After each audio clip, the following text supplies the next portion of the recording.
Our planet is in bad shape. Endless war, disastrous climate change, toxic pollution, global resource crisis. In order to survive, we need to transform society. But who's going to lead the way to save our Mother Earth? The answer is right in front of us.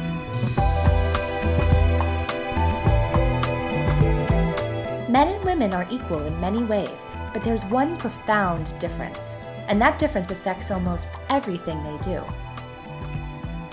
Is this the birth of a new movement? Not too long ago, women were treated as second-class citizens. Women had very little power. But then women did something to change things. They organized, they marched, they demanded their rights. And for 70 years, they made their case until finally they won the right to vote. All the day long, whether rain or shine, she's a part of the assembly line. When World War II came, women entered the workforce, and they never looked back. Well, get out in that kitchen and rattle those pots and pans. When the war was over, the men came home, and the women were told to get back in the kitchen. But the genie was out of the bottle, and she was never going back in. The role of women in society was changing. Women started to feel their power. They fought for new laws, and they won. Just a little bit harder. Around that same time, another movement started, and it was started by a woman. In 1962, Rachel Carson, a scientist and writer, published Silent Spring, an expose on the dangers of widespread pesticide use. Her book is credited with giving birth to the modern environmental movement. Al Gore even credits Rachel Carson as the inspiration for why he became an environmentalist. So where are we today? Is the women's movement over? Are all the battles won?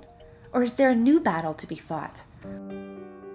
One that women, as life givers and caretakers, might be uniquely suited for: the fight to protect children, the children of future generations. In the battle to save the planet, will women lead the way? One of Santa's reindeer is missing. Prancer's in the shed near my house. When I was 9 years old, I was discovered by a talent scout in my hometown of Heinsberg, Vermont, and cast in a movie. A Christmas classic called Prancer, about a little girl who finds an injured reindeer that she thinks belongs to Santa. It was a sweet story about the love between a parent and a child, about the love between people and animals, and I was proud to be a part of it. When I got older, I got offered different roles. The stories weren't so sweet anymore. It seemed that Hollywood had a limited view of how they saw women. We were either victims or eye candy, and I didn't want to be a part of that. I left acting and went into something more real, as in real estate. I became a successful agent and rose to the top. I felt the power that money can bring, but something was still missing.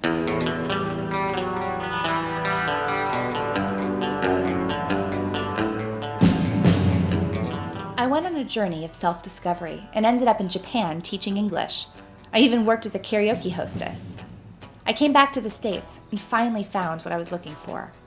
His name was Josh Tickell. I saw him first on TV. He had traveled around the country for 2 years in a motorhome powered by used frying oil. He was a passionate environmentalist who was trying to inspire people. He certainly inspired me. We met and I helped him produce a documentary about green energy called Fuel. Together we won the Sundance Film Festival. We traveled the festival circuit and took the film to schools and theaters all over the country. 2 things happened as a result of all those road trips. I became a wife, but something else important happened. I started meeting the most amazing women wherever we went. Women who were also fiercely passionate about the environment, but they didn't fit the crunchy granola stereotype. They were hot. These tree huggers didn't wear earth shoes. They wore high heels. They embraced their female energy. They were powerful women living abundant lives. I met green entrepreneurs who were redefining what it means to be green, and feminists who were redefining what it means to be feminine. This was something new, so I gave it a name. They were all hot, rich, and green. I wanted to know how they did it, so I got them together and I asked them to share their secrets, and I started to notice a pattern, a formula to their success. I called it the 10 steps to being hot, rich, and green.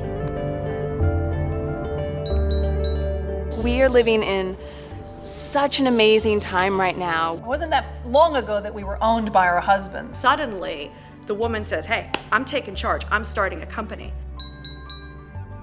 We need to get back our sense of fight. We have to take our power back. They ain't gonna give it to us. It's just a wake-up call. It's a rebirthing. We have a lot of work to do. We're really behind on this. What makes us powerful, what we bring to the planet. Our emotions, our femininity is our power. And when you don't shine your light in the world, you deny the world your gifts. Why do we make 30% less than men? Because men run the world. I think it's ridiculous. That's terrible. I think it is disgusting. What the hell? So how do we transform our relationship with money? Why should your passion not have value?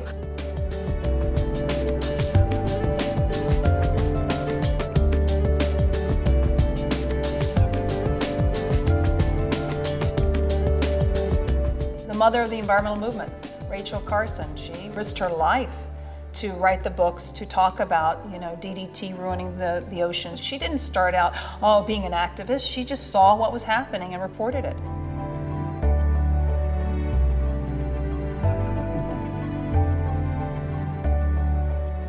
I'm hot. I'm hot. I'm hot. I like to think I'm hot. It depends on the day. I'm hot. Rich is being fulfilled. It's not by the number of zeros in your bank account. It's not by the car that you drive. I consider myself rich, absolutely. I am rich. I'm so rich, it's scary. I am absolutely green. I'm so green. I am very green. I am so green. So to be hot, rich, and green, there's really no better combination. When you ask 100 women to talk, they have a lot to say. Here's the deal. We don't have to believe in all the same things, but here's the truth.